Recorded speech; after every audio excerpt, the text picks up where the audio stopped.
Okay, yep, we're recording. Okay.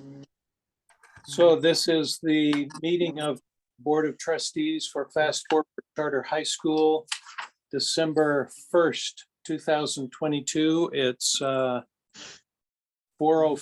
p.m. My name is Rich West. I'm board. I welcome the rest of the board. I'm going to go from left to right on my screen, and we'll just have you introduce yourselves. So Alex, you're first. Wonderful. Alex Garrett, assistant principal. Ryan. Ryan Martin, business manager. Kim. Kim Penman, I'm a parent. Lynn. I know you're there, Lynn. He's on mute.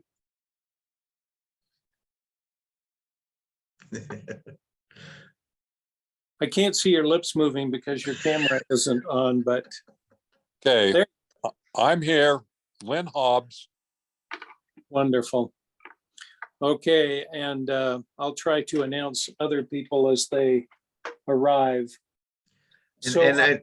By the way, I do post this link on our public notice. So if people do want to join, just any public member could pop into this meeting, just so you know, I do post this on our notice.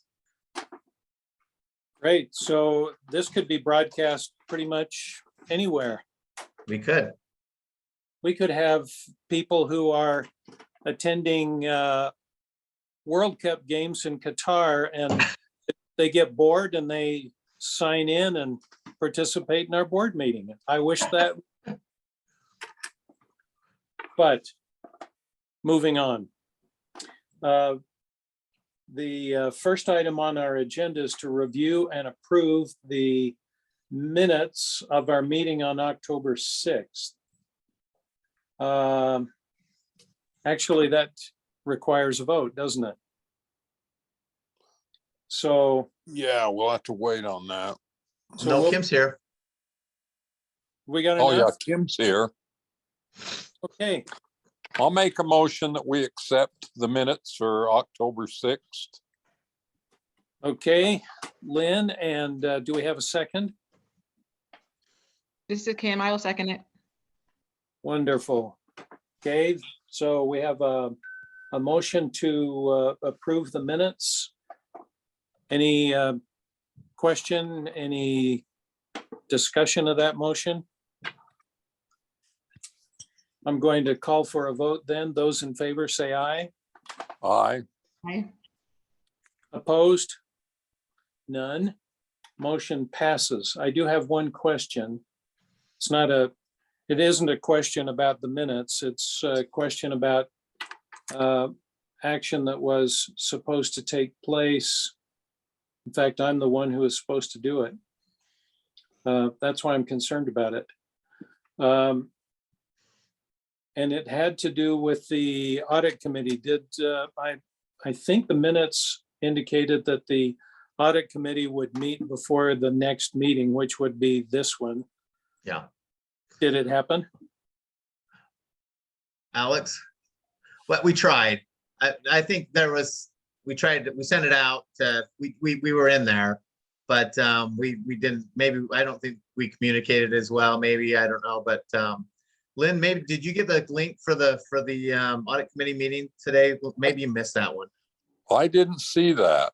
Yeah, that's what I thought. I don't know what happened. I don't have it on there. I sent it out after I think it might have been this one this morning, so it could have just looked like this meeting as well. Yeah, it could have got lost in the. Yeah. Well, I'm sorry. That's okay, and we should have let you know. Honestly, it's not your fault at all. We should have.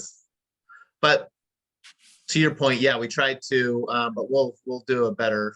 We have some things that we want to discuss today for the general board, but we'll have that going forward. And Lynn, I'll actually just let you know. I'll try and let you know personally that's coming Okay. up.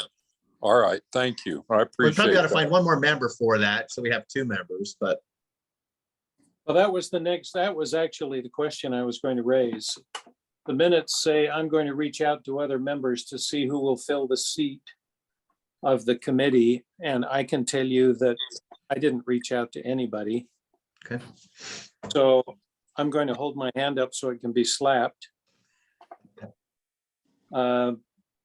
But let's work on that and see. Yeah, if for we the next one. Yeah, let me know and we can send them an email. Yep. Okay, marvelous. All right, well, let's move to that FY23 financial update. Good. Well, guys, is there any questions on this? I'll give you the highlights. I don't know if the board needs me to go through all of this like I have in the past, and I'm trying to change it up actually a little bit.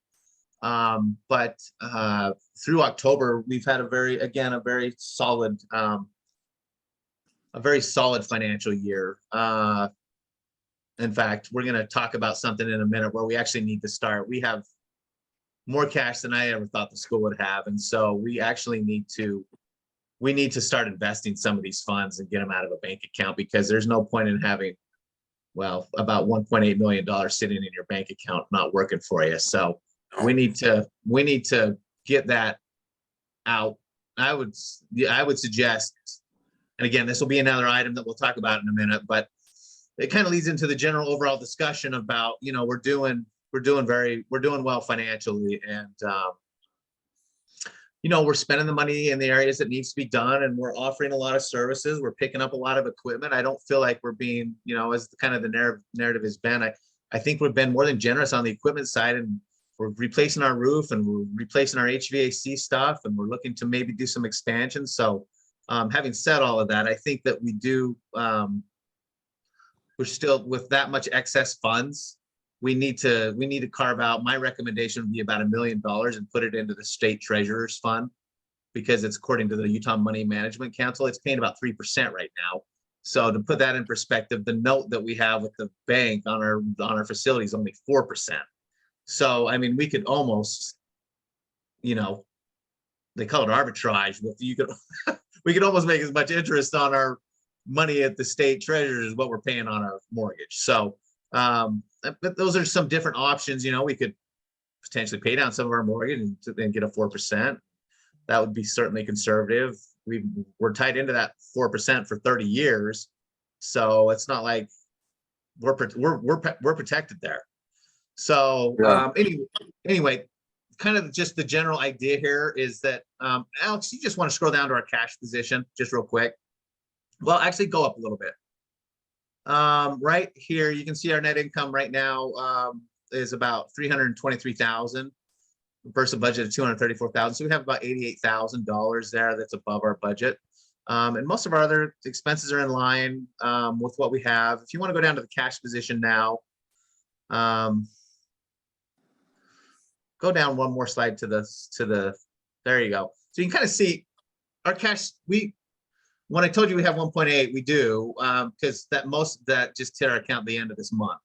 So to begin the end of October, we had essentially 1.2, and then the state did their true up with the funds with the kids that we have, and we had a significant funding. We had a lot of funding that kind of came up once they trued that up at the end of our November allotment. So again, that bumped us up, and so it really is at a point where we do need to have the discussion, which is a good discussion of what we want to do, and my recommendation would simply be this, but we don't need to, whatever you guys feel is best. You guys are kind of the ones that make the decisions here, but I think that if we kept, 700,000 in our bank account and carved the rest out and put it into something. I mean, we have to be considered. There's only a few things that we can do. It's not like we can go buy, Bitcoin. But we do have to have it within the Utah Money Management Act. So this is one of those funds that would be that. Student headcount is really good. You can see that where it's gone up, and we have about 415 students as of today. So that's working really well. You can see we've spent about 34% of our budget, and we're about 34% of the year through. So we're kind of in line there as well. You just want to scroll down out. The rest of it's just kind of just the detail behind it. It's our balance sheet. some of our receivables that we have. It's our payroll liabilities that we have that just flow in and out every month. And then just our budget to actual, you can kind of go through that too. So, and then below that's just some of our P&L by class, which is showing, you know, we're making an effort right now, at least spending these funds in the categories that they need to be spent in. So like special ed, trust lands, these are some of the big ones that we just kind of always put up for you so that you can kind of review. Again, this is just through October. So, you know, for instance, trust lands has a balance of $26,000 in it, even though we received $44,000 in July, because we're paying for a salary, and that'll just kind of be whittled down throughout the year, if you kind of get the idea there. So Title I's another one, and then IDEA. So and then our allotment memo, if you want to scroll down to that very last one, this is our allotment memo that we received and you can see we received a 700, and you want to scroll that so it's down just a little bit. The 700, it's the last number there on the very bottom. $798,000 we got in the end of this month. So that's kind of the financial highlights.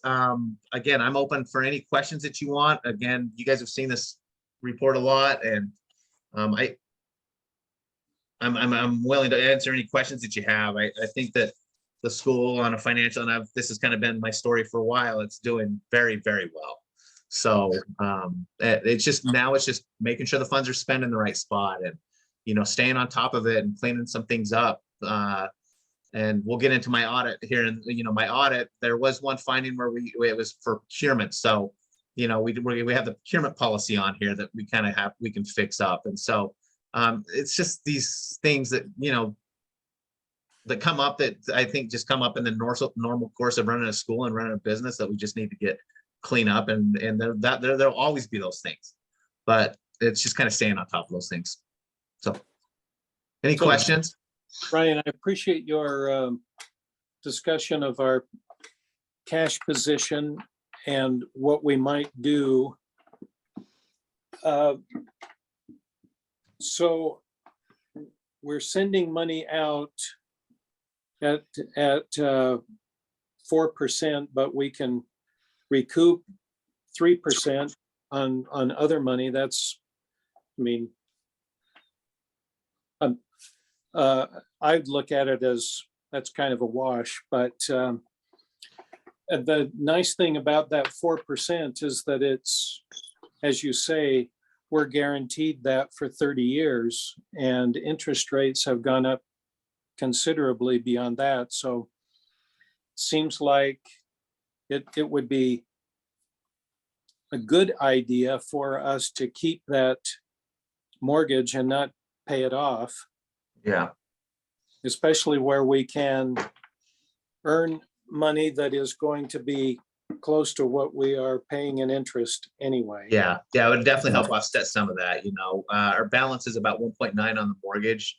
We're shy of that with total cash, and that would be a complete wipeout for us. But, you know, we don't own our building. But like I said, it's $11,000 a month, which is, that's a good position to be in, I guess, is what I'm trying to say. So, but yeah, we'd earn $30,000 a year just on our money, just being parked with the state. Well, assuming interest rates stay where they are, I mean, and I anticipate that they'll fluctuate, but if we just put it with the public treasurer's investment fund, they have about $30 billion under management just from Utah entities, that's school districts, that's local entities, you know, that. So the nice thing about them, and again, we'll get to this and we can vote on it, but I'll just kind of give you a preview now, but this is, like I said, it's done through the Utah State Treasurer's Office, and their sole purpose in this is to get you, yield comes second for them.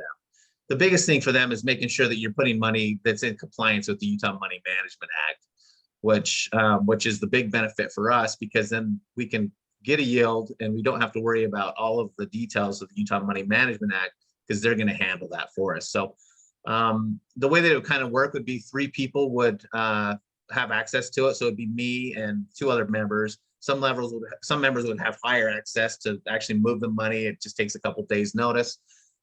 We could even, I think we should even put, I mean, it'd be me, 1 person at the school, and then probably even a board member. I would recommend a board member that could go in there and look at it anytime they wanted to. That's kind of how I would feel about it, but I think that that's something that we should definitely consider. It does take board approval, and you guys can think about it, decide what you want to do, but like I said, I think we need to carve some of this into that fund. Well, it seems to make sense, and if interest rates were to drop precipitously to maybe 1% or below, then we pull it out and pay off Yeah. a mortgage. Right. Yeah. Yeah. So I think you'll probably be bringing something forward to the board Yeah. And- Yeah. next. And let me just kind of give a forward-looking statement here too. 1.8 is where we are now. I mean, if we consider where we're going to be in 2 years, I mean, we're gonna have a lot of cash. So we're gonna need to, like, I don't know, we'll find something to do, but think about that, because there is a lot of cash that's still going to be coming through. And then at that point, then we say, well, do we just pay off our mortgage and be completely debt free, which I think is a good idea. So I think over the next 2 years, if we cash flow $750,000 a year or so, we could, in 2 years, I don't think that it's out of the question that we could be completely debt free. I mean, maybe close, maybe 3 years, but I think that, we could own our facility outright and not have to worry about that anymore. So. Be great. And then maybe by Yeah. that time, buy the university. There you go.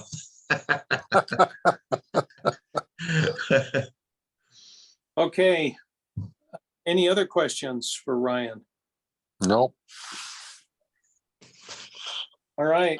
Well done as always. You want to talk to us now about the audit? Yeah, so the audit is done. They're going to be issuing that, or they have issued it. They just issued it November 30th, I believe. That was all, it's all done.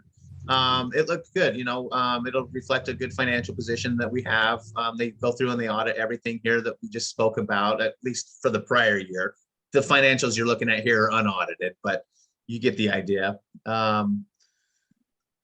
We did have one finding, and that was on procurement. And when we get to the procurement policy, I'll talk a little bit about that. But the audit's done, and overall, I'm happy with it. Like I said, we do need to work on some procurement things, but I think what really caught us is we are being more restrictive than what the state actually requires. In other words, our threshold for getting 2 bids was $1,000, and the state requirement actually has changed, and so it's up to $5,000. So that's kind of where we got hit, was in that $1,000 range where we didn't have 2 bids for everything.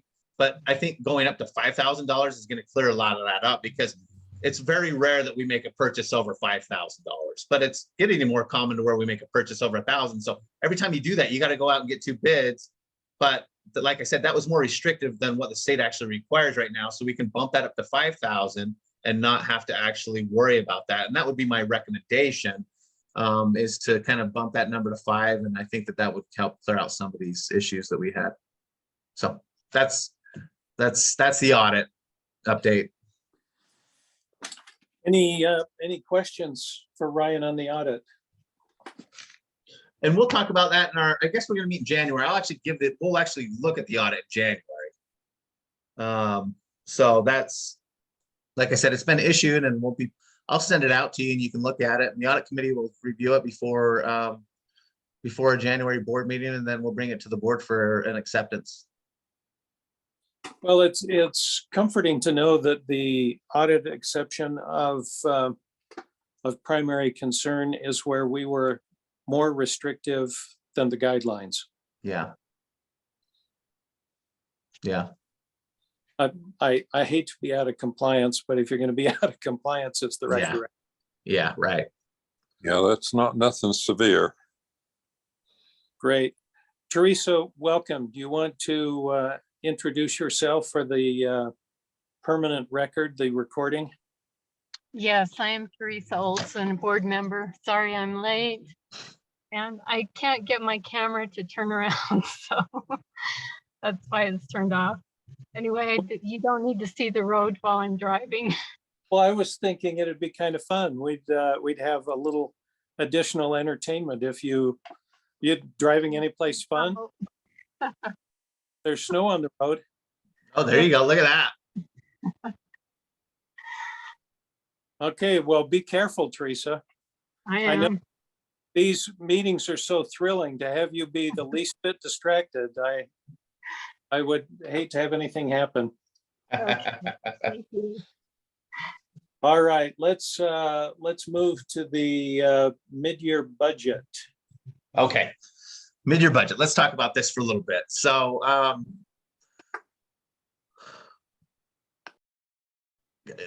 the backstory on some of this is, well, we've approved one budget and we always come back and approve a different one based upon, updated information. And then, of course, we always do our best bet, and then we negotiate salaries and we change salaries. The long and short is, I think, kind of this. We've done some research on where everybody should be, including Jill, myself, just kind of, we went through everybody, right? And I just wanted everybody to kind of take a look at, we list this stuff by name. So you know exactly what everybody makes. You can go online and see what everybody makes too. But we just want the board to be aware of, who's making what. And when you approve this, you get to see it. These are what people make, and this is what we try to be as fair as we can. Having said that, we haven't always been in the position to maybe pay people what they're worth, and we've tried to make up in other ways at Fast Forward. And I think everybody knows the virtues of working at Fast Forward. It's a great school, and it offers a lot of things that are not monetary, but at some point, the monetary stuff starts to outweigh the virtues of the school, because you simply just, with inflation and everything, you want to get paid. And you want it to be equal and fair. And we are, even though we don't have a published pay scale, maybe we could look into that. But essentially the default one is we have two of them, and it's the Logan School District and the Cache County School District. And everybody knows on our staff, because when they come in to negotiate, they just kind of look at that. So, and we try to, we honestly do try to get as close as we can to that. And there's been, when we negotiate with people, it's, hey, we can do the best. We'll try to get you there in a couple of years, right? And that's not an uncommon thing. But that was when, the school's doing a lot better now, obviously, and we're in a better position to do this and meet people. And so that's kind of what we've done. As our fortunes have changed, everybody's sharing everybody I want to be able to share into the increases in, what we're seeing here on our balance sheet. So like I said, we want to go back through, and we have, and try to get everybody as fair as we can. And there's still some things that we need to get better at.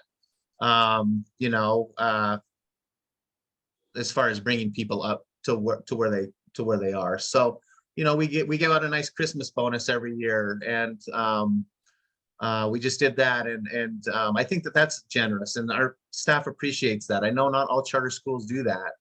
The other thing that the board might consider doing is, and again, this is your discretion, but we can put money into public treasures. We can carve out a portion of that as a bonus pool. Might actually even be an okay thing to do, which would make our school just that much more unique to come and work here, is saying, we do have some cash here, and we're going to set aside this amount as a bonus pool and base it upon, we could come up with a certain metric on how, what this is based upon, or the overall success of the school, or, there are some real unique things that maybe we could look at here that would maybe separate us a little bit more in the valley as far as retaining teachers and attracting teachers. And so we could maybe look at doing something like that, where we could bonus out some teachers at the end of the year and bonus everybody and say, hey, look, this is a job well done. You guys are doing good work. And we've never been able to do that. But I get, like, what I'm saying is, these are some thoughts that you guys can kind of marinate on and think about, because those would be, I think that would be a good way to spend some of our money down too. So anyway, we're kind of bringing, Jill and I, we're trying to get Jill. I mean, I talk about me and everybody's on. We won't talk about everybody, but I guess because Jill and I run the school and we want to be fully disclosed here, we're bringing Jill up to where she would be if she was a regular principal. And, I'm never going to be paid like a business manager at a district, but I understand that their job's different than mine. But I'm trying to get a little bit closer as well. and maybe a little bit over the next couple of years. So, you know, that's why I'm where I am. So again, you guys can kind of look at that, and we're open for questions, any ideas that you guys might have as far as how you want to change this, or some ideas you might have if you wanted to do something unique, or I don't know. We could kind of put together a committee that could look at some of that stuff, but the total amount of our budget, go down to the bottom there, Alex. You can see that as of right now, our total spend is about $2.7 million. And, you know, we've got about a $900,000 net income, which you're kind of seeing that now showing up on our bank account. But, you know, again, this is a mid-year budget and it'll change. We'll have another budget at the end of the year and then we'll chew that up. So currently our mortgage payment's about 4% of our revenues. So that's really low. They shoot, if you got anything around 20, you're doing good. We're 4%. So anyway, any thoughts? What do you guys see? Questions? Well, I have when we finished, you know, the year out and we knew where we kind of ended up when I was with Logan, and we'd had a good year and sometimes we'd give a one-time bonus, you know, so it wasn't added to their pay schedule, you know, but just a one-time bonus a year. Yeah. And we'd decide on an amount, and I know the teachers really appreciated that. It's like, if we were successful and we kind of give a bonus to the teachers, and I love thought that idea. was they appreciated that a lot. So I love that it's idea. just an Lynn. idea. I think we should definitely look into that. I like that idea too. And as a management team, we can put some numbers together for you and have that for the next board meeting if you'd like. Just a bonus that you guys can look at and decide what you want to do and how you want to distribute that and kind of what your thoughts are. Mhm. I think I that's think it'd be a good idea myself. Yeah, I agree. Hey, you, I'm sure, in fact, you mentioned this, that you regularly check the salary schedules of the surrounding school districts. And I'm confident, because you're doing that, that we're in line with the school districts. Do you have any sense that maybe we've lost people because of salary? I think Alex can speak to that a little bit too, because he's up there, but let me just give you my opinion, and then Alex, I'll let you just chime in for just a second, but because Alex is actually someone that's lived this. Alex has been way underpaid for years. I mean, that's the truth. And he's kind of stuck with us. And so he can probably give you a firsthand perspective of what the thought is up there. But let me give you mine and then I'll let Alex speak to it. But I think, yes, I mean, we have over 20 years, of course, we're going to lose students or teachers because they just want to get paid more. And in some years, in the beginning and in the middle, we lost people because we were that far behind. But we have a group of people that have also been there a long time and been underpaid in some level. And again, we do the best that we can to bring people up. And it's always, I feel like it's always fair. And as long as I think the biggest thing that we have going for us is that when we go into a negotiation, if we're just candid with people and we tell them, look, and we both know this is where we are, this is where you want to be. We might not be able to get it this year, but we're working on a plan, and we do try to get that within a couple of years of where people need to be. And that number is always going up because of inflation, and everybody's trying to attract labor, so it gets competitive. And so in a lot of ways, people will come in with the Logan or the cash pay scales, and we'll negotiate simply off of that. So Alex, to answer your question, Rich, I think we have, but I think that it's not very common. Yeah, Okay. I'd agree with that. Oh, sorry, Rich. No, you're fine. So I think it's, I've been in a different position in like almost every other year. I've worked everywhere at Fast Forward. And so moving up every year, I will say, like, there's always been an increase, which I've always been incredibly thankful for, you know? And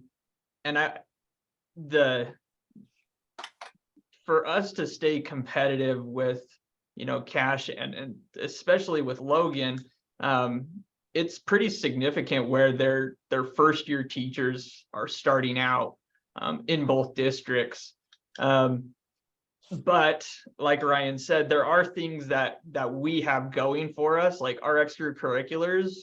Like every teacher participates in a committee, but it's not necessarily like an extracurricular activity.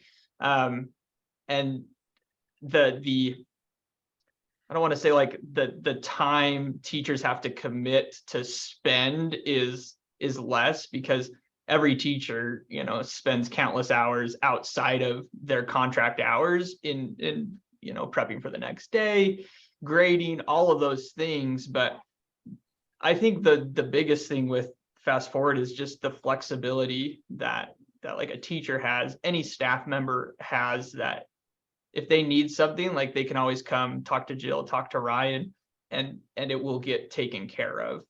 And so I've participated in those negotiations, and just like what Ryan said, we're always working, and in my own case as well, like just moving forward. And I think that the amount of people that we usually lose is when they do leave is just they're moving.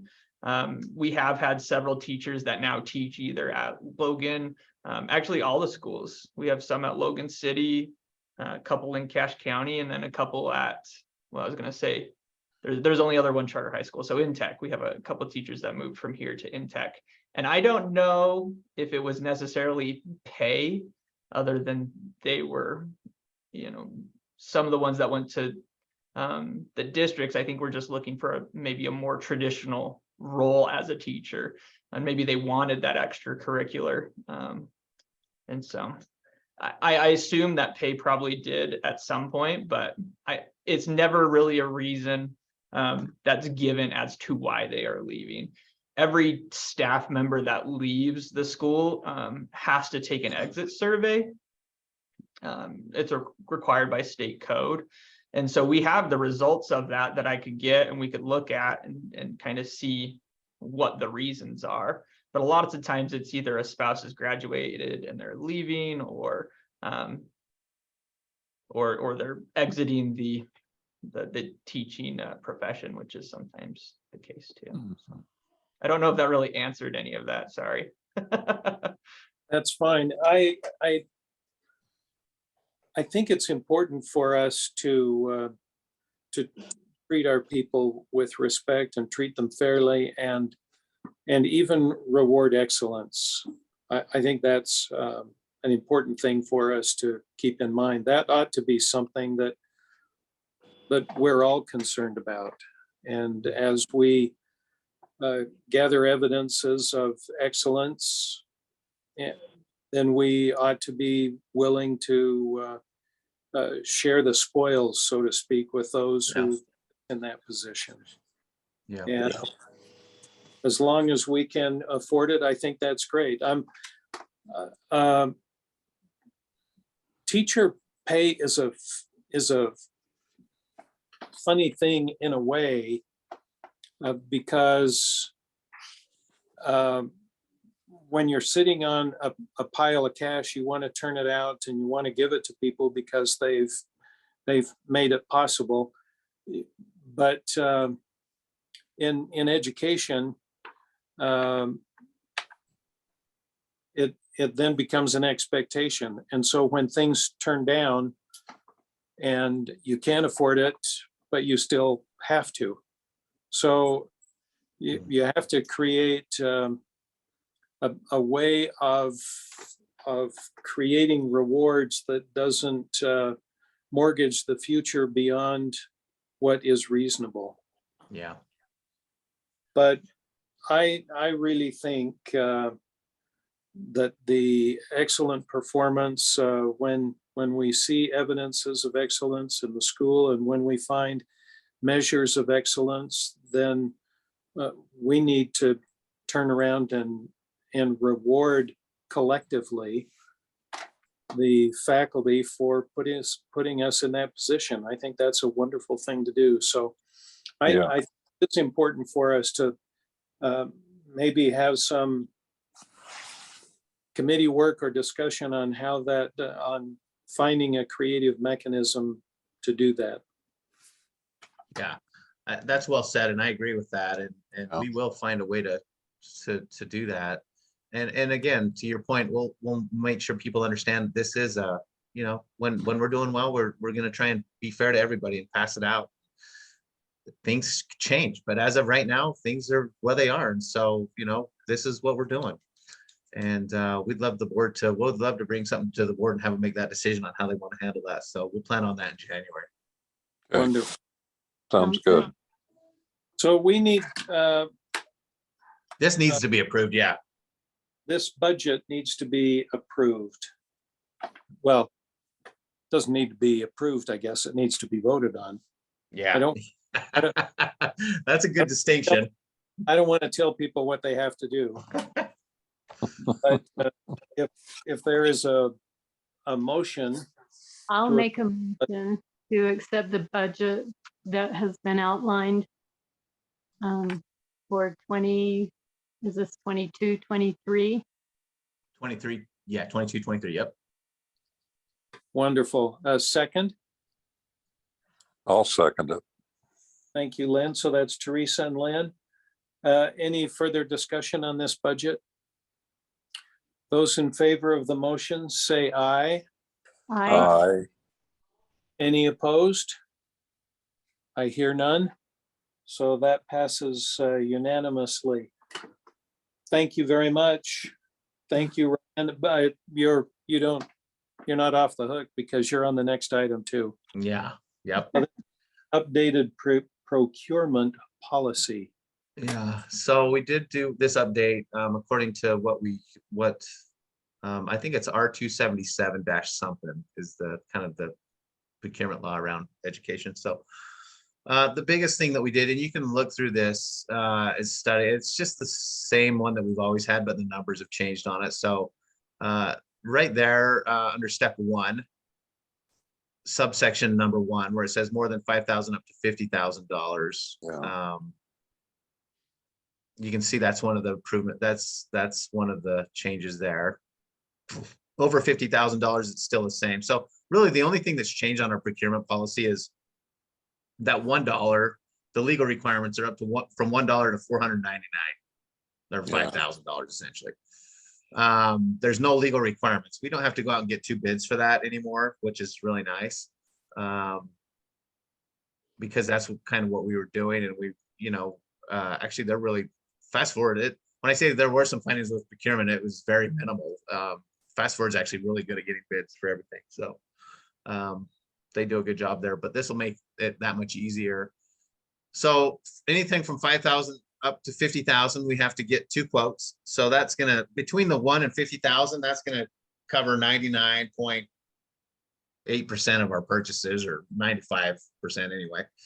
And then if it's over $50,000, we have to do an RFP, and one thing that we probably need to use more is just use the approved vendor through the Division of Purchasing, just an approved contract that we have. So that's probably the best way to do it, is just to use someone through the Division of Purchasing for those. Everything else kind of stays the same. That's the main thing that we changed on that, was just the 1 to 5,000. And so the only thing that we need to do now is over 5,000 up to 50,000, we need to get 2 quotes. So. Okay, as I understand it, what you are proposing simply brings us into compliance. Yeah, Is with that what? Yeah, right, standard practice? right. Okay. A motion. Well, I'll make a motion that we approve the changes in the procurement. Thank you, Lynn. I'm recruiting a second. I'll second the motion. Thank you, Teresa. Any questions of Ryan on this? We're such a compliant group, Ryan. It's not that we, I know, you always have been. It's really good.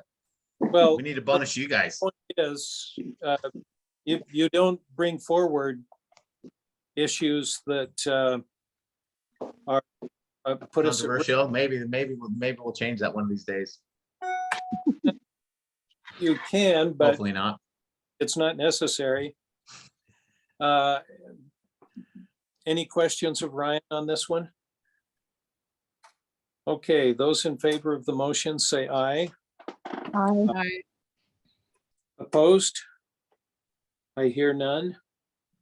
So this one is approved unanimously as well. Thank you. Thank you. Item 7 on our agenda is Apple licensure. Well, actually, is it? Oh, Public Treasurer's Investment Fund. Is it, did I have those mixed matched, Rich? Sorry. It should be the Public Treasurer's Investment Fund next, Oh, hold it. number That's- 6. I leaped over one. My, not that I'm eager to have the meeting over because It'll be over soon enough. I love it. Anyway, so you're right. It's the Public Treasurer's Investment Fund. Okay, so this kind of is where we talk about the Utah Money Management Act, what to do with some of our excess funds. Of course, we're kind of deciding what to do. Nothing's been decided, but my proposal would be, again, the Public Treasurer's Investment Fund. You can kind of, this is kind of just a one-page print that I printed right off of their webpage.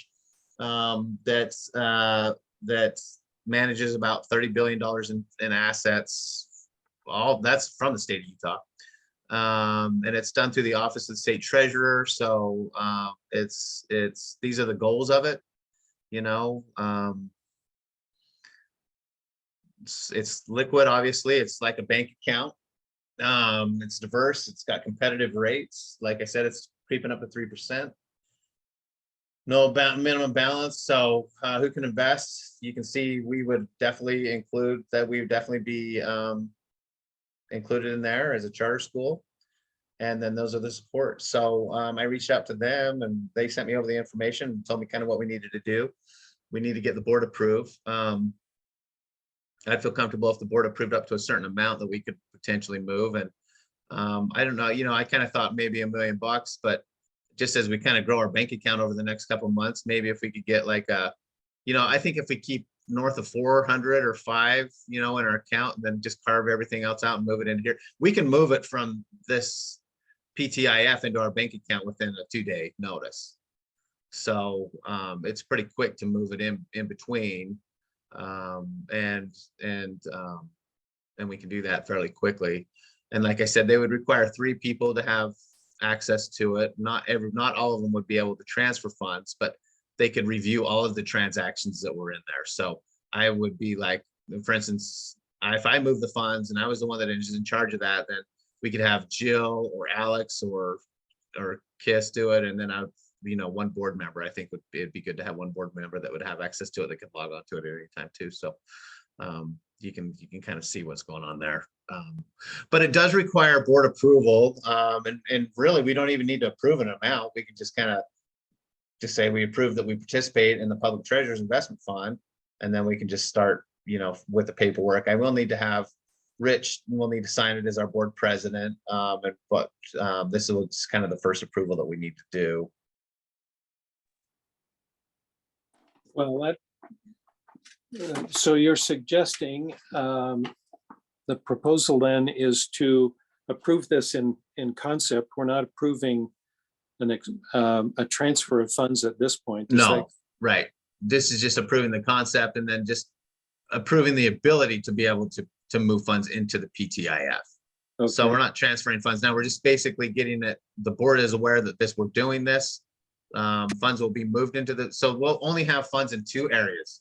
That'll either be, it's all in our checking account right now, or with Cache Valley Bank, and then or it'll be with the Public Treasurer's Investment Funds. Those are the only 2 places that our cash will ever be. As it stands now with Cache Valley Bank, we're not earning any interest. And I'm sure that they are more than thrilled to have our money parked there for them because they are using it and getting interest. But we'll take this out and we'll put our share of whatever we feel comfortable with into the PTIF and start earning a 3% or, or close to 3% yield on it. So is there any downside in moving the money from Cache Valley Bank to this fund? I don't think so. We could keep it in our bank account. We could. And I would Well, be okay with that too. I just think that if we move anything north of $1 million, we can make $30,000 in interest on it this year. Right. And I think that that's half of the teacher's salary or close to. And so I think that that's the upside is that the down and the other upside is that they're pretty restrictive on what we can actually do with our funds, right? I mean, I can't just go and put our funds anywhere. It's pretty well regulated and it has to be within the Utah Money Management Council Act. And so it's so nice to just give it to them and they manage the fund from there. They know the investments that it can be put in. They know exactly what it can be in. And so, like I said, for them, yield is a secondary goal here. Theirs is basically to be in compliance with the Money Management Act and then, get as high of a yield as they can for you.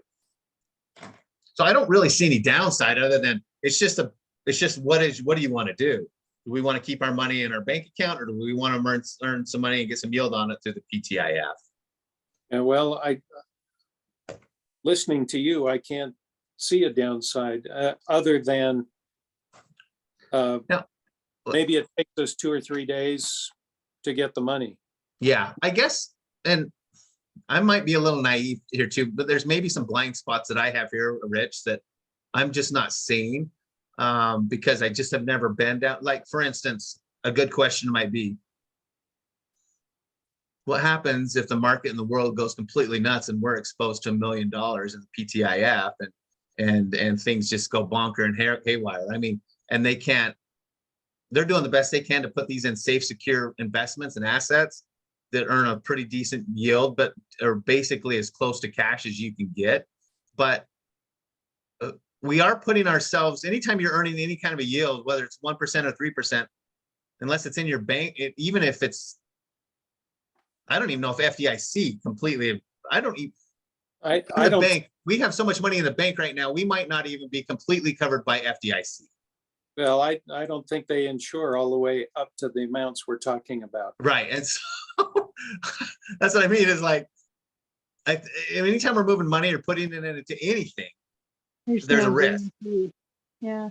But like I said, these guys have they have $30 billion in this fund and it's managed for this and they know these things. And so I kind of just have to say, well, I mean, we're turning it over to the professionals here and we have to invest it according to how they want us to invest it. We can't do anything outside the scope of that. So I guess the blind spot for me would be that, but maybe there's a blind spot in just keeping it in our bank account where it's FDIC.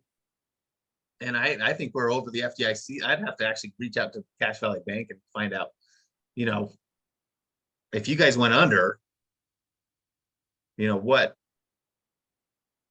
is our, I mean, what are we insured up to? Listen, I watched It's a Wonderful Life, and I know what happens when the savings and loan goes down.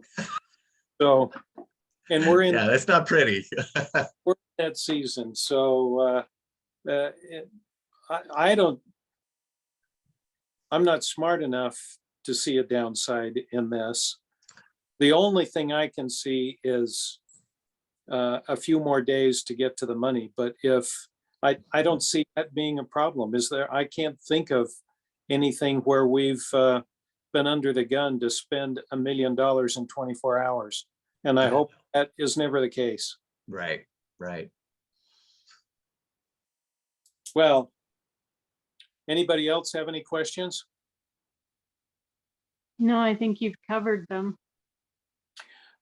If part of a motion that someone might make is composing the board or the committee that of 3 people, did you say? Mm-hmm. it seems to me to make sense, the chair of our audit committee, that would be Lynn, I think. Yeah, let's give Lynn access. Would I be,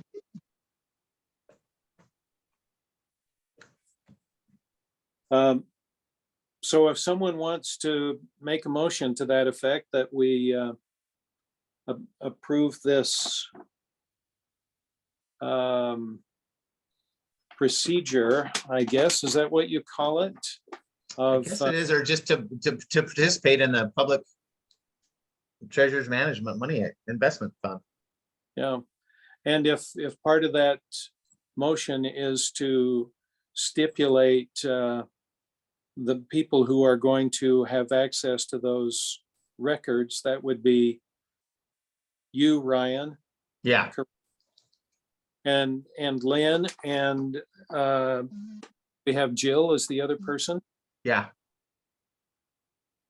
And I think that, you know, I unless anybody feels differently about this, if there's kind of levels in there.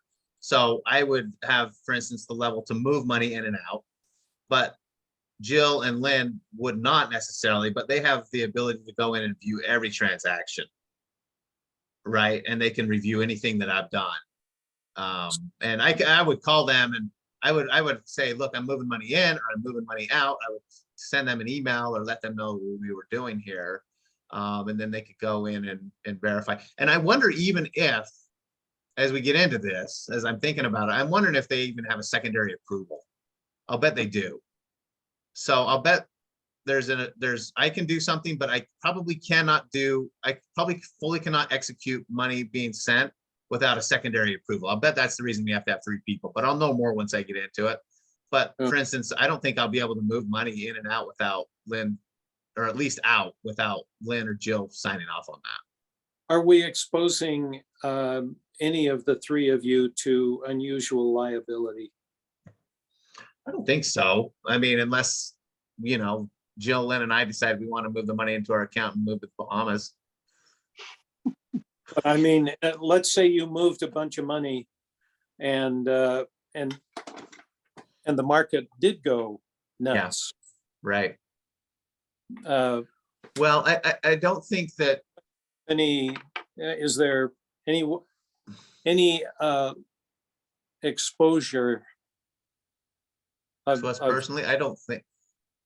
I could ask that question. I will ask that question to him and find out, but I don't think so. I think that, you know, once it's put in the public treasurer's investment fund, I think that and there might even be some, and I'm not smart enough to know, kind of like, you know, that's why I probably do have blind spots here, but I can find out too, you know, or what kind of guarantee are on these funds? Is the state of Utah really, do they guarantee $30 billion worth of funds that are in these accounts? Because I can't imagine, but maybe they guarantee up to a portion of it. They're never going to have a total loss on it, but maybe, you know, maybe there's a 20 or 30%. If there's a 20 or 30% swing in the market and it's down that much, maybe there is something in there to kind of make you whole. Well, I'm not hearing anything that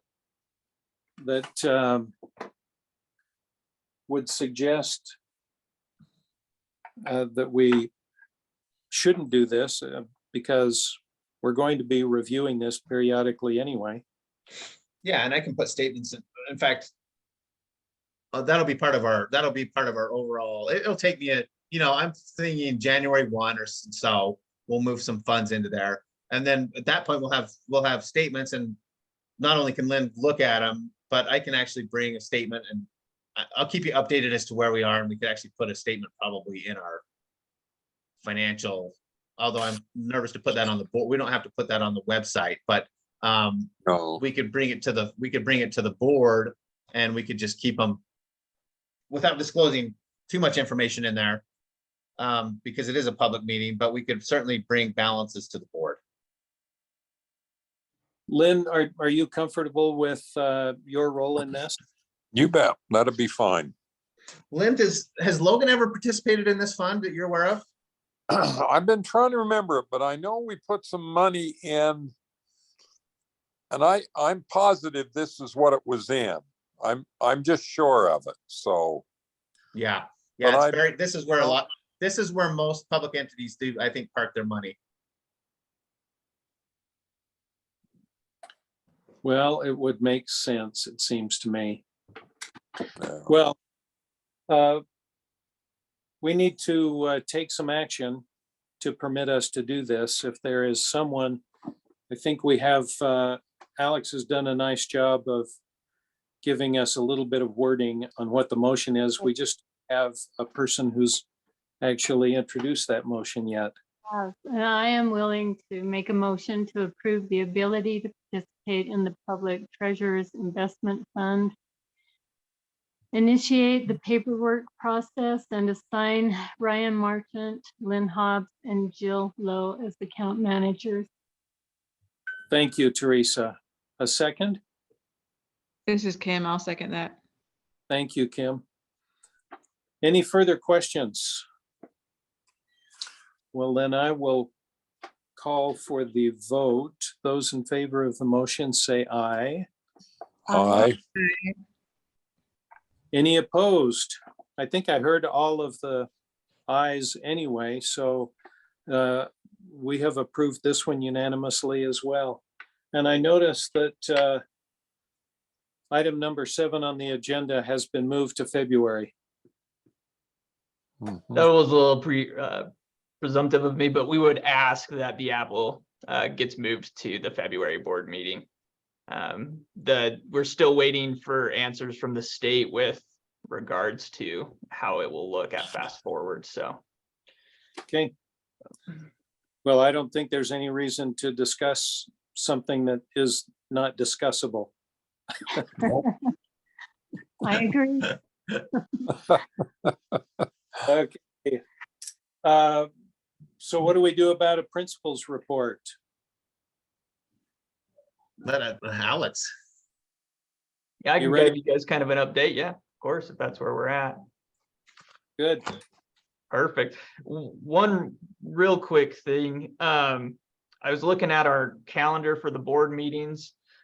April 6th is Fast Forward's spring break. I know that's 2 board meetings down the line. So we don't have to take action right now to change that, but just as we're aware, we'll probably be asking to move that date from the 6th. But, okay,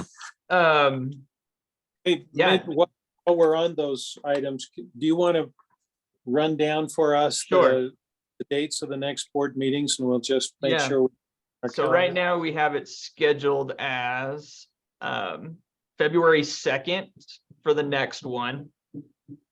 Then the one after that would be the April 6th. And then June 1st. June what? June 1, June 1st. Okay. Okay. Good, we good. might need to add, well, just, we might need to add one at the end of June too. Can we keep that open as a board? Or maybe, well, let's keep that one. Sometimes it takes me a little bit time to kind of get budget. I mean, June 1's a little early, maybe, but we can certainly do it within that. Let's keep it as it is now. Let's just forget I even said anything. Let's just keep it the way it is. Well, we can talk about it more in February Yeah. too. There you go. Okay. Okay, great. okay. Back to If you, you- Alex.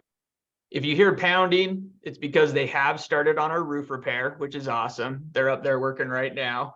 I think their goal is to be done hopefully by the end of this month of December, which is awesome. It's needed. I know it's one of the things that every time it rains, we're always like looking for some leaks. We have the laminate membrane, and so whenever there's a little prick or the seams wear, like the water will run. But it's awesome that we're able to get that done. I know Jill was continuing to meet with Design West about different options with either an extension or the building. I don't know quite where that is right now. But she's still in talks with them, and we'll probably have some stuff for the board regarding that next meeting, even if they're just discussion and briefs about where kind of they are in the process. As of right now, like I know you guys saw our enrollment number. We actually have put a pause on bringing new students in. We started that pause at the beginning of term 2, and we're currently have a wait list of about 74 students. Wow. Like, I mean, I feel like this is something we talk about every board meeting. Like kids, parents, other educators in our community are recommending our school, which is amazing. It's just the growth we've had over this since the pandemic really has really been kind of unprecedented. I was kind of talking to Ryan about this before, and in that meeting we were in before, and I remember the years of we couldn't get 230 kids by October 1. And just like the struggle to maintain enrollment. And then when Ridgeline and Green Canyon opened, like we hit some enrollment dips then. And then just to be where we are, like we're incredibly fortunate, and our kids are awesome. And we're on track to have some really big graduating classes, which is unique for us. I know, I think before the last 2 years, I think our biggest class was like 80. And now we're consistently over 100, graduating 100 kids a year, which is awesome. Yeah, it's pretty neat. And I know we've talked too about with that growth of students, like making sure that we are able to meet the needs of every kid. And I genuinely believe that like our students do feel like we're still there for them. I know, not to throw Kim on the spot, but you know, she's got some students with us still, and I believe we service them the same as we always have, taking care of them and helping them be, you know, important people in the community, and to go out there and have those kind of values that we instill with them here. Yeah, that's really been the biggest thing, is we stalled our enrollment just because we kind of felt like we all needed a little bit of breathe, you know, like teachers, when we're bringing kids in every week, it's hard with the fluctuation in the classroom. Like you get 2 or 3 new kids and the whole dynamic shifts, as well as them coming in and having to figure out midterm how to finish out the term. So it's been really nice. We're exploring options of how we can help these 74 kids on the wait list. We are looking at offering an evening section that would actually run from 3:30 to 6:30. In addition to our AM and PM sections, it would be staffed by our teachers as a kind of an extra duty, extra pay. So they're not required to participate. We made that really clear to all the teachers that if they wanted to, we're going to try and fill this section, not with the amount that we have in the AM and PM section. The evening would be, we're shooting for about 50 students. We also know that the evening section might not fit the need of those students on the wait list. But if they really need and want to be in school, it would be something that we're going to try, and we'll run it through the end of the school year to see what success we can have of that. So I like yeah, so that kind of like brings us up to date to now. Jill informed me yesterday that next year is an accreditation year for us, so we have that to look forward to for 2024. And yeah, that's Good. kind of it. Okay. Any questions or anything from me? How about a little bit of praise? Oh, Well, every time we have a meeting, I get a little bit more, well, it's just one more confirmation of how fortunate we are to have such great leadership in this school and to be associated with Fast Forward. It's I never have to hang my head. I'm always proud about having been affiliated with Fast Forward. And you make us all proud. Thank you. And that you're serving kids. Yeah. Well, thanks to the board. We Amen. appreciate you guys' Thank you. support. You guys have been great over the years. You've seen the good and the bad and the ugly, and you've stuck with us. So maybe you will, maybe you won't, maybe you want to go, but we appreciate all your support. This is Joanne asked me earlier today why I'm still on the board. And I said, because I love the school and I Yeah. really, and I appreciate the leadership too. And I love being associated with all of you. And you do a great job. Thank you.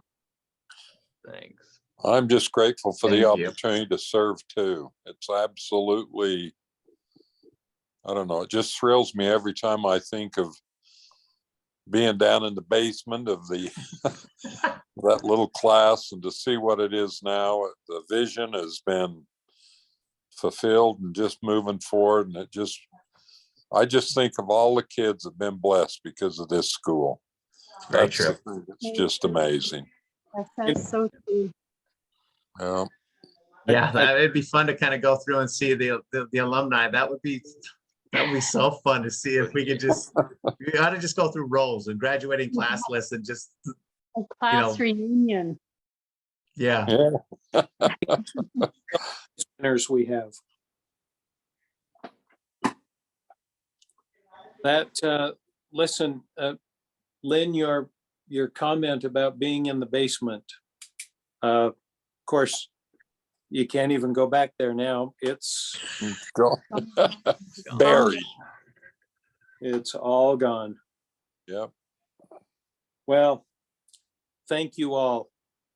We can continue this as long as you'd like and heaping praise on one another, or we save our energy for the meeting on February 2nd. Sounds good. Thank you, everybody. Thank you.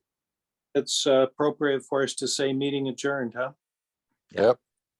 Okay. Thank Thank you. Bye. Bye-bye.